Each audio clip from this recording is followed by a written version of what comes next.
Olá, está começando Religar e Conhecimento e Religião. Hoje nós vamos conversar sobre sinodalidade. E eu recebo aqui no Religar de hoje o Padre Evaldo Apolinário. Ele é doutor em Ciências da Religião pela PUC Minas. Evaldo, prazer recebê-lo aqui no Religar. Prazer todo meu, Flávio. E você já está acompanhando o nosso programa também pelo nosso canal no YouTube?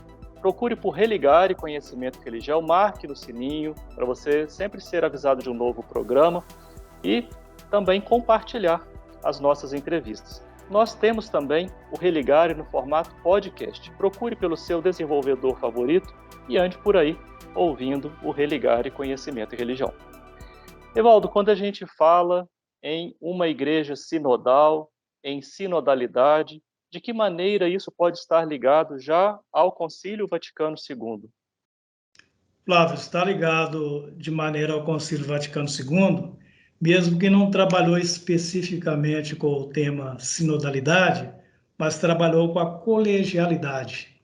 E a partir da colegialidade dos bispos é que vai se desenvolvendo esta sinodalidade na igreja, que se dá pela escuta, pelo caminhar junto, pelas reuniões, e é então que podemos configurar como sinodalidade na igreja. Essa ideia de sinodalidade, ou como você diz no Concílio Vaticano II, de que modo ele implica algumas transformações no âmbito da Igreja Católica? Implica transformações no âmbito da Igreja Católica, porque foi um concílio ecumênico que, por sua vez, partiu buscando uma inovação em todo o corpo da Igreja. Quando se pensa no Concílio Vaticano II, é aquele sentido de buscar uma nova eclesiologia, uma de ornamento em toda a Igreja. E com isso, então, o concílio abre as portas para que a Igreja dialogasse com o mundo moderno. E é essa grande novidade que toma em todo o sentido da própria igreja e quando podemos então dizer, é uma forma sinodal, pois a igreja buscando escutar, dialogar com todos os âmbitos e com todas as pessoas. Que impacto tem sobre a vida dos leigos essa concepção de igreja? Tem um impacto porque o Concílio Vaticano II, um dos pontos centrais foi sobre a reflexão do leigo, o protagonismo do leigo. A grande preocupação do Conselho foi justamente reconhecer que a Igreja é povo de Deus, que envolve todos os leigos, desde que os ser batizados, isso então formando dentro do próprio corpo da Igreja. O Concílio Vaticano II aconteceu na década de 60 do século passado. Como é que ele foi recebido pela Igreja no Brasil? O concílio foi recebido pela Igreja do Brasil, sobretudo pelo protagonismo da Conferência Nacional dos Bispos do Brasil, a CNBB, com vários bispos presentes no concílio, e já vim trazendo essa ideia dessa renovação que o concílio promulgou para toda a Igreja. E, como se diz alguns escritores, os bispos estavam com um pé no concílio e outro já nas suas próprias dioceses, pensando as ideias e sugestões que o concílio veio trazer para toda a igreja. Em termos de mudança no modo de ser igreja no Brasil, na América Latina, o que você destacaria que foi sendo modificado, foi sendo transformado aqui nas igrejas locais? Destaco a própria liturgia, a criação das conferências episcopais, elas trazem esse grande dinamismo para a própria igreja, no sentido de criando pequenas porções ali do povo de Deus, com esse sentido mais da escuta, a participação mais ativa na liturgia, abertura para que mulheres também se incorporassem na questão litúrgica, enfim, a questão da própria comunhão que o concílio abre para que as pessoas podem comungar recebendo na mão e assim outros elementos que o concílio traz como novidade para toda a igreja do Brasil e para o mundo. Quando a gente fala em igreja sinodal, a gente lembra aí dessa raiz, essa palavra sínodo. Então, o que significa sínodo propriamente? O sínodo vem do grego sínodos, caminhar juntos. Então, essa reunião em que a igreja busca, através dos sínodos, uma forma de escutar, uma forma de congregar, para que assim se possa chegar e atingir mais pessoas que até então não conseguiria chegar mais próximo. Periodicamente, a gente vê o Papa chamando para algum sínodo. Não é? Isso tem um sentido específico para o Tem, uso do termo?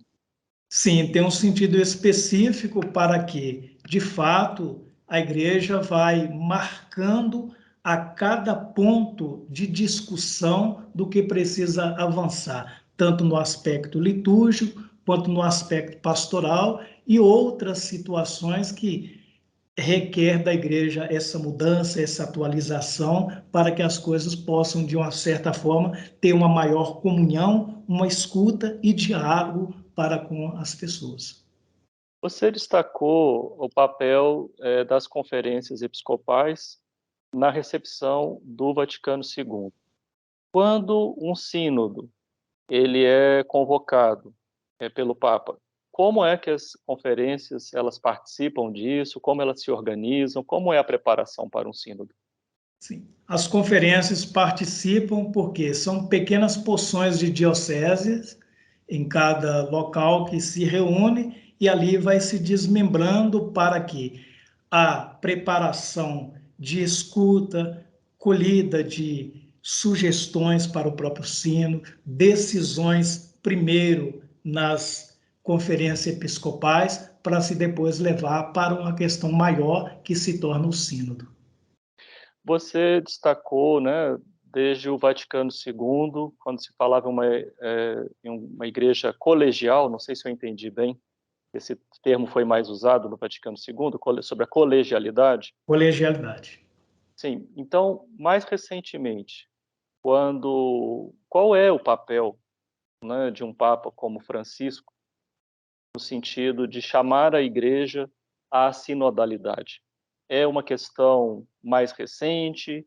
É um reforço? É um enfoque? O que significa a atuação de Francisco nesse contexto? Significa a atuação do Papa Francisco num contexto mais sinodal, quando ele mesmo afirma: toda a igreja ela é sinodal, e convidando para que a igreja seja uma igreja em saída, uma igreja que vai ao encontro do outro, uma igreja que escuta mais o outro e que de fato se abre para que as pessoas também não só tenham uma participação como meros fiéis, mas que também tenham atuação nos conselhos paroquiais, nos conselhos regionais, de forma que escuta e dialoga e também possam ter as suas opiniões aceitas nesse sentido. E você tem experiência não apenas como pesquisador, né, doutor nessa área, mas também uma vivência pessoal, né, como padre na Arquidiocese de Belo Horizonte. O que você avalia sobre esses dois aspectos, né, que poderia ser desafio, um maior desafio, alguns desafios, né, para essa compreensão da sinodalidade na dinâmica da vida da igreja? Avalio ainda por parte mesmo do clero, no sentido de considerar uma igreja muito clerical, e às vezes não há essa abertura de uma escuta, da valorização do papel do leigo, um ponto nesse sentido.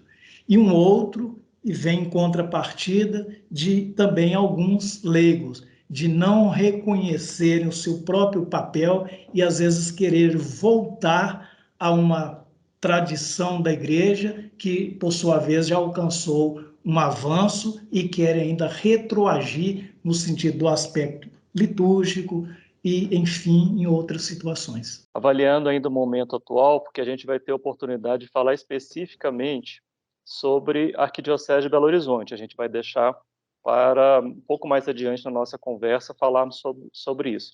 Mas avaliando então o âmbito nacional, você vê que as dioceses estão abraçando esse projeto, estão empenhadas, estão envolvidas. Como é que está o cenário atual a favor desse convite a maior sinodalidade na igreja? Avalio que sim, em todas as dioceses, juntando essa forma da colegialidade dos bispos e agora esse aspecto mais sinodal, estão compreendendo a grande necessidade de fazer com que a igreja, de fato, seja uma igreja participativa, uma igreja mais missionária, e isso tem tomado corpo em toda a igreja, sobretudo no Brasil, com muita evidência. Nós vamos continuar essa nossa conversa falando sobre a Arquidiocese de Belo Horizonte. Nós vamos fazer um rápido intervalo aqui no nosso Religare de hoje. Voltamos daqui a pouco. Até já.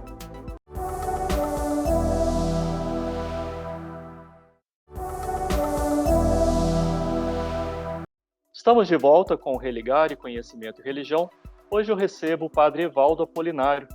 Ele é do clero da Arquidiocese de Belo Horizonte, é doutor em Ciências da Religião pela PUC Minas.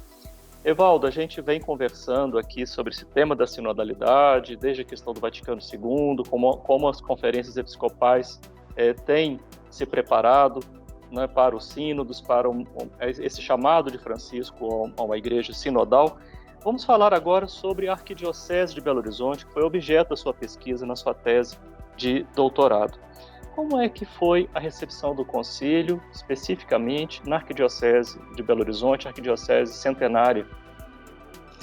A recepção, Flávio, do concílio na Arquidiocese de Belo Horizonte, ela se dá no momento em que o Dom João Rezende Costa era o segundo arcebispo da Arquidiocese. E como foi um dos bispos conciliares, ele, com toda a sua empolgação, traz para a Arquidiocese tudo aquilo que foi produzido pelo concílio, a mudança mais litúrgica, com uma forma mais enculturada, com a participação maior dos leigos, e todo o seio da arquidiocese ele buscou realmente firmar para que isso acontecesse e não ficasse só como algo em papel imposto pelo concílio. E houve então um envolvimento muito grande em toda a arquidiocese, desde a área rural, urbana, periferia, com a criação de projetos para que pudesse desenvolver todas essas sugestões do concílio.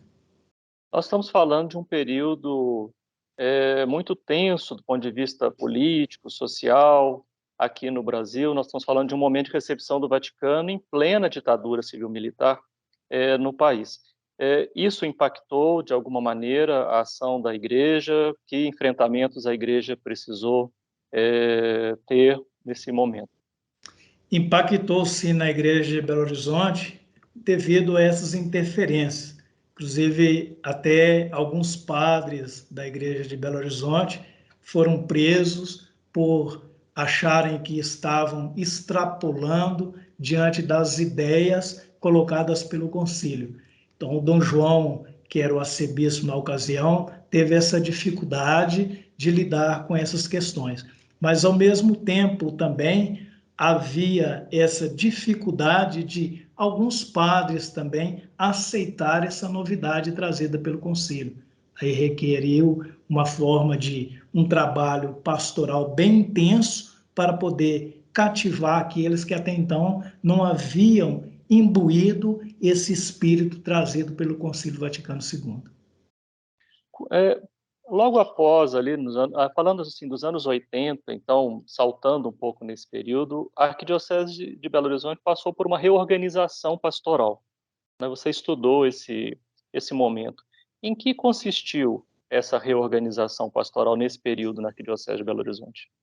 Consistiu em a criação de um projeto, depois, mais tarde, em 90, ganha-se o nome de Projeto Construir a Esperança. E a partir desse projeto Construir a Esperança, com toda a ideia do Concílio Vaticano II, começa também a abrir o que nós chamamos das Assembleias do Povo de Deus, que são as APDs, que buscava escutar as pessoas para depois levar a um plenário e uma decisão de como seria essa reestruturação pastoral. A escuta para a questão social, para a questão da vida de comunidade, uma nova espiritualidade. Tudo isso, então, foi partindo desde o interior, as paróquias do interior, as paróquias de centro urbano e periferia, como sentido de escutar, de fato, como que a arquidiocese deveria agir com as suas ações pastorais. Então, o projeto Construir a Esperança foi esse grande impulso na própria arquidiocese para desenvolver as assembleias e, a partir dela, então, criando outras formas de assembleia, sejam elas regionais, paroquiais, como uma forma de escutar todo o povo.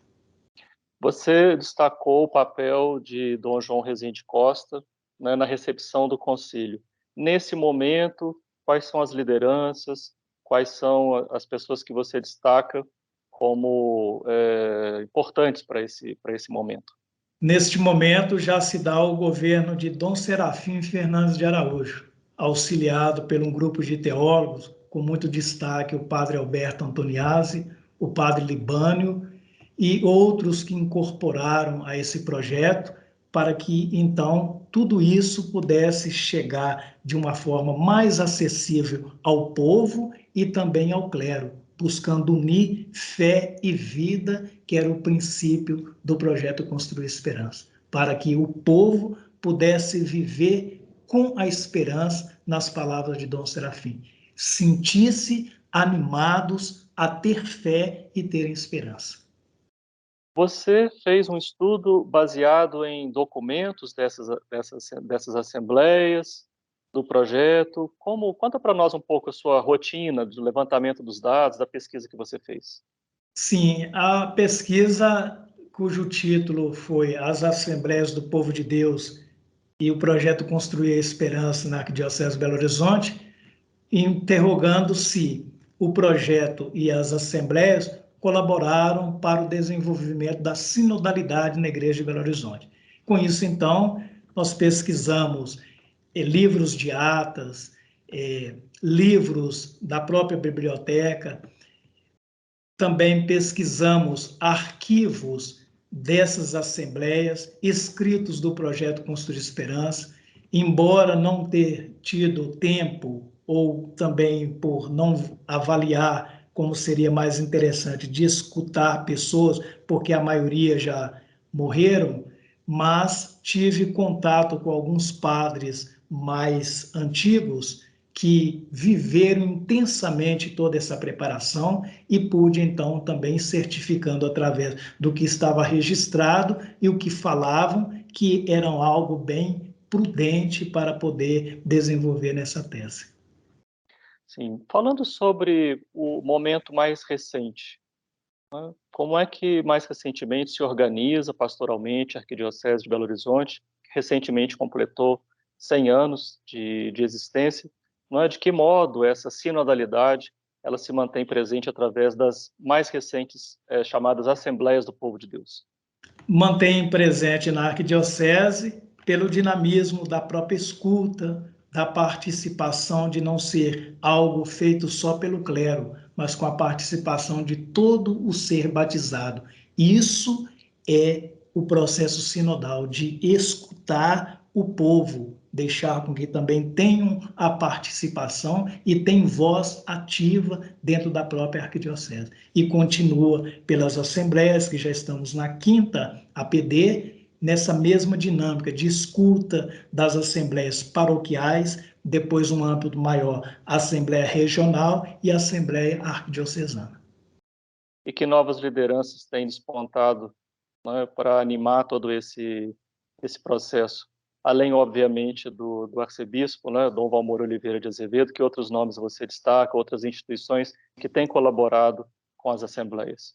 Destaco os bispos responsáveis por cada região episcopal, que somos 4 regiões episcopais na Arquidiocese de Belo Horizonte, cada padre responsável também pela região juntamente aos bispos, e por uma conscientização também maior agora dos padres que se envolvem mais nesse sentido das assembleias, fazendo com que ela, de fato, seja algo bem sinodal dentro da nossa igreja. Em termos de todas essas iniciativas, como é que tem sido a recepção? né? Como que os leigos, as leigas, têm participado, têm se envolvido, como que você percebe esse aspecto? Os leigos, leigas têm participado de uma forma bem intensa, mesmo porque têm se sentido valorizados com voz ativa e não só como meramente participantes. Então, a forma como desenvolve a ação, a participação, tudo isso faz com que, de fato, desenvolva um protagonismo leigo, onde eles recebem formações, também dão formação e vão se animando cada vez mais, sentindo que a igreja são eles mesmos, que a igreja é o próprio povo de Deus, como bem assinalou o Concílio Vaticano II. Bem, você fez uma pesquisa de muito interesse para a Arquidiocese de Belo Horizonte, para a igreja, para a sociedade. Você vê esse seu trabalho chegando até as pessoas? Você tem pensado nisso, como fazer essa pesquisa chegar às pessoas? Tem sim. Depois da publicação a biblioteca, que já está, a gente pensa em também lançar como uma publicação de um livro para que possa chegar às pessoas nas paróquias, enfim, na própria arquidiocese, de forma que possam ter um material que tenham essa leitura e até mesmo como fonte de estudo, porque também a gente coloca algumas sugestões para a continuidade na igreja, nesse governo de Dom Valmor e outros que virão depois. Você pode adiantar alguma dessas sugestões para nós? Posso. A sugestão de valorização maior do papel da mulher dentro da igreja, há uma valorização de trabalhar mais com a forma ecológica. Então já temos aí duas sugestões, né? Sim. O restante, então, a gente vai esperar essa publicação. Olha, Dentro, Evaldo, um prazer recebê-lo, parabéns pela pesquisa, também ao seu orientador, professor Wellington Teodoro da Silva, do nosso programa de pós-graduação, e sucesso, então, na continuidade, na comunicação aí da sua pesquisa. eu que agradeço o convite, coloco à disposição e fico feliz por ter colaborado, trazendo um pouquinho da minha experiência para partilhar aqui neste programa. Muito obrigado. O Religare é um projeto de extensão do Programa de Pós-Graduação em Ciências da Religião da PUC Minas. Você pode conhecer as nossas atividades e cursos acessando a nossa página que está em pucminas.br/ppgcr. Muito obrigado pela sua companhia, um abraço muito cordial e até o próximo Religare Conhecimento e Religião.